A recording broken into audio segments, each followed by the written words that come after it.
Hello, Space Marines! Let's recap what occurred in February on Space Marine 2 a bit, and then we'll tackle future topics. We know you're eager for patch 7 to drop. There's still a bit of a wait, but in the meantime, we'll be sure to tease you a little. Alright, well, I hope they mentioned something about the Spore Mines. February recap. This month we release the 6.0 Data Vault update containing new free and season pass content. You may check the entire changelog here. Mostly the biggest features that were added to the game are Data Vault, Biovore, PvP map, Tomb, good map, Salamanders, yes, Raven Guard, FOV slider, and perks rework. Alright, I'm curious to see if they have any ideas to go back on the perk rework. I think we have like 1 or 2 perks that could likely benefit from a rework. Following that, we released the 6.1 hotfix to help with the few remaining bugs and connectivity issues, mostly. Again, you can read the patch notes here. We are aware that with these 2 updates, a few issues remain. FPS drops and too many spore mines. Let's go. We're actively working on it. 6.2 will arrive next week. It shall fix the spore mine issue and bring some balancing tweaks. Oh, interesting. Probably about, the banner. Right, this is likely referencing Invigorating Icon and the nerf. We will see. We will see. That is interesting. I wonder what they decided to do with that. But all right. Next week, the spore mines will be fixed. I'll take that. That's very, very good to see. Imperial Vigil community event. We heard about your desire to have an emblemless Mark 8 errant helmet. So here's your chance. This cosmetic is entirely free. The only requirement is the pros count. Yeah, we talked about this for quite a bit. we talked about this for quite a bit. Oh, look at this. Note about community events. We have noted that the community events have received cold feedback since we introduced them and as an additional way to unlock cosmetics. We saw that many of you mentioned fear of missing out generated by the events. Rest assured, we are not looking to transform Space Marine 2 into a full live service game. The items available through events will be available later for everyone. We want community events to be a way to unlock the items in advance for the most dedicated players and not to be a source of frustration and stress for everyone. Yeah, dude, this was a great note here, for sure. This is nice. This is nice to see. We will be seeing these items in the game. However, that means we must provide a smooth experience in unlocking said items, which has not been the case so far. We deeply apologize for the trouble, and we are currently working on a simplified process to unlock these items to make the experience less constraining. All right. Oh, here says what's coming. Oh boy. Oh boy. All right, what's coming? The 7.0 update is in the making. We're working on it, and we'll give you a more precise date once we get one. This update will bring several awaited features. 1 chapter pack, 1 champion pack, private PvP lobbies. Well, that's going to be good. I guess the private PvP lobbies was the new PvP mode, maybe? I would hope not, but that does seem to be the case. That is something I would be interested in doing one day. We definitely have to figure out something with the private PvP lobbies. A new weapon only in PvE for now. Oh, rough. They did that last time with the Neo-Volkite. I'm not surprised. But still, we're getting a new weapon next patch. Definitely looking forward to that. New operation. Weapon perks rebalance. Class weapon loadouts rework. Oh, hey! That's actually really nice to see. But, okay, the weapon perk rebalance. That's going to be really interesting. I wonder if there's going to be any huge buffs or nerfs, but I gotta be honest, I don't really, at least off the top of my head, I don't really think there's any perks as far as weapon perks that need nerfing at all. Maybe not even that many perks need buffs in that case, but I mean, we will see. We will see what they end up doing. Definitely looking forward to that. PvE prestige rank. PvE prestige rank. Once you've reached level 25 on a class, you can buy a prestige level that will unlock a unique prestige perk. Choose them wisely because you won't be able to change your selected prestige perk before unlocking the 4 prestige levels. On top of that power boost, each class will have a unique cosmetic reward that emphasizes the class's iconic armor part and more. Stay tuned. All right, I'm super excited. Everything here that has been listed is very good. I'm definitely excited. Do we have any guesses on what the chapter pack is going to be? I kind of forgot what was supposed to be the next one. But prestige rank is going to be very interesting. Here's the thing. This is kind of wild that they make it so permanent for your prestige perk. But Honestly, since I have a PC and obviously I have a console as well, I will likely try my best to mix and match what I can and try out what's actually, like, you know, anything that's good, anything that's bad. I will likely find that out. That is interesting. That is interesting. I'm definitely looking forward to trying out the build, the prestige perks, and see what type of builds we can kind of stretch with that. Horde mode, dude. I can't believe they're talking about horde mode on this community event thing. I wasn't actually expecting I wasn't actually expecting them to mention anything about horde mode. Oh my god, look at all the horde mode the horde mode comments. So apparently you're waiting for horde mode. You're very eager to get more info on the horde mode. It's one of our top priorities right now. One thing we can say is that it will be very different from the Space Marine 1 horde mode, and that there are surprises we can't wait for you to find out about. Dude, the fact that they're kind of hyping up horde mode like this is kind of you know, it's kind of getting me excited. I mean, simply put, they don't really like they really don't hype up that much. They are like they you know, they let us know what's coming out and what's like cool and stuff, but they never say like, hey, we got something we got something up our sleeves for horde mode. Once we get really interesting things to show you, we will do it. Bear with us. Yeah, I'm definitely ready for that. Hey, public test server. Okay, that's good. Public test server. We're also expected to share our goal to launch our PTS in just a few weeks. Expected to take place in March before patch 7. Oh, well, this is huge.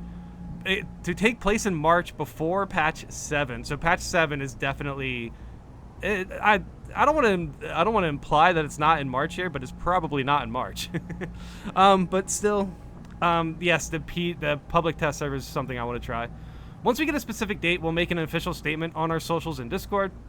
This will give you early access to upcoming features and the opportunity to share your feedback, helping us refine the content before its official release.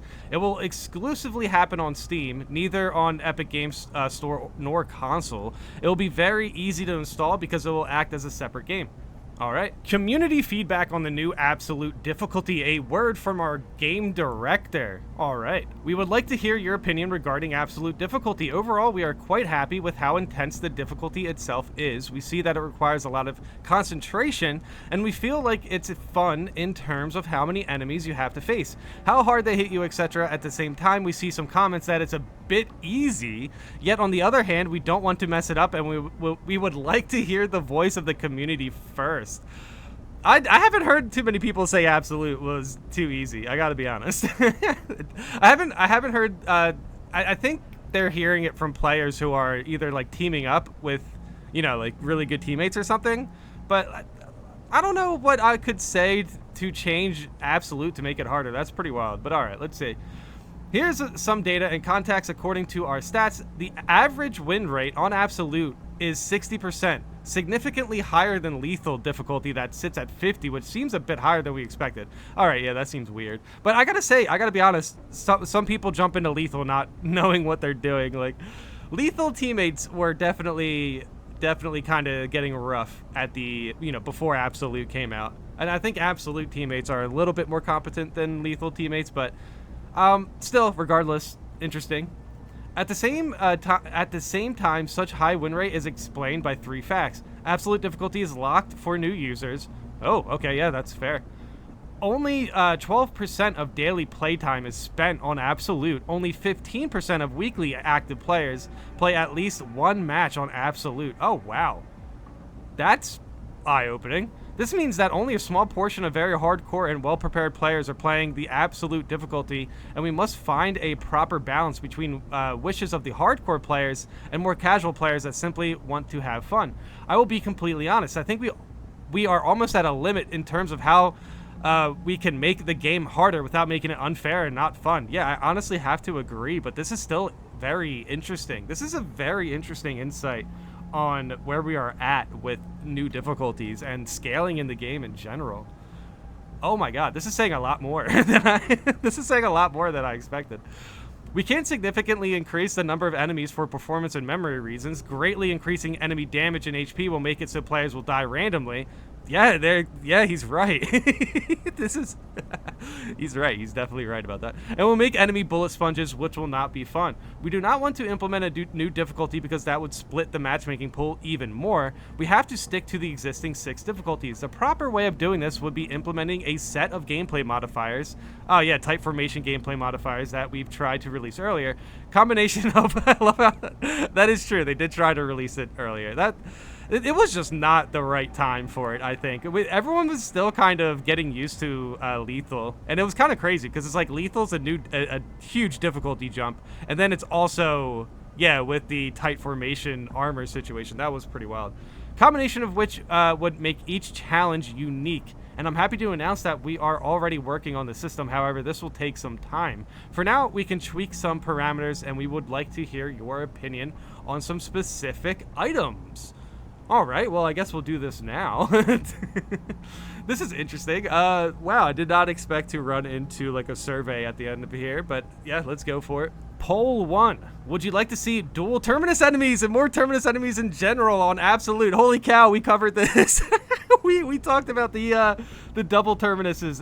To be fair, it was from somebody. I think somebody had a post of it, right? So they definitely are paying attention to what you guys are posting. That's a very cool. We can make it so there will be way more terminus enemies on a level, potentially 2 at the same time. Ooh, whoa. Plus, we can lift restriction that prevents terminus enemies from spawning on levels that have final bosses. I think, okay, the 2 at the same time is crazy. I don't see 2 at the same time being good, man. You know how we have like zoanthropes? Just imagine 2 neurothropes. Oh man, that could be dangerous. That could be dangerous. I don't trust how random teammates will react, you know? I feel like the first couple of days of something like this, everyone will definitely be panicking. Vote here? Okay, I'll do the voting after. I'll say what I want though in the bid, and then yeah, I'll vote accordingly. Interesting though. Definitely interesting. I don't like the idea of 2 at the same time, but I do like the idea of 2 terminus enemies spawning. But like honestly, I would much rather want to see this if we had an extra chaos terminus. You know what I mean? So I don't know. We will see. We will see. That's interesting. Yeah, you guys definitely need to vote and let me know in the comments how you guys are planning on voting. I'm very interested to see what's in store for us if something like this was if something like this was added into the game. Poll 2, shall we slightly increase enemy health damage on Absolute? Some of the builds can break health thresholds and start one-shotting enemies. We are only talking about small health and damage tweaks. I'm gonna say no. I think dude, honestly, the difficulty from Absolute isn't so much as, like, it's not really about the damage or the bullet sponginess or anything like that, to be honest. I think the damage is at a really good spot. Especially snipers. Snipers like practically one-shot you anyway. It's kind of crazy. How much more damage can snipers do, to be honest? I think the thing about Absolute is the fact that the people they said it themselves. The people who are jumping into Absolute are very knowledgeable about the game.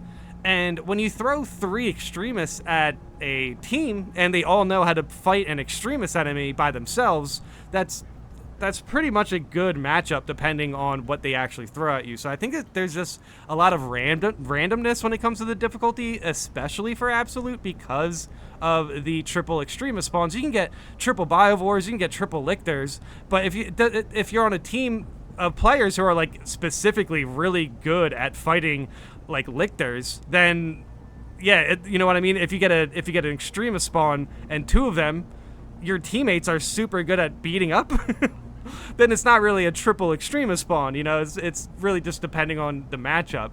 That's basically what I'm trying to say. Like, especially there was a moment where we had triple biovores. That felt a lot harder than, let's say, like a triple ravener situation. It really just depends on your team and what they are capable of accomplishing. I would not want to see any sort of... I would rather see an extra terminus before I'd like to see any sort of damage adjustments. Especially since we're going through reworks, it feels like a really awkward time to do that. Poll 3, would it be better to have more limited ammo refills? Nah. Ammo's fine. Do you want more aggressive enemies? I mean, yeah. If that's a thing, why not, right? If that's a thing, why not? We will try to implement the adjustments as soon as we can. Please do not take into account the total number of, I don't know, G2G points. Doesn't, oh, I guess it has something to do with how they tally. Okay, so, yeah, these questions were interesting. Holy cow.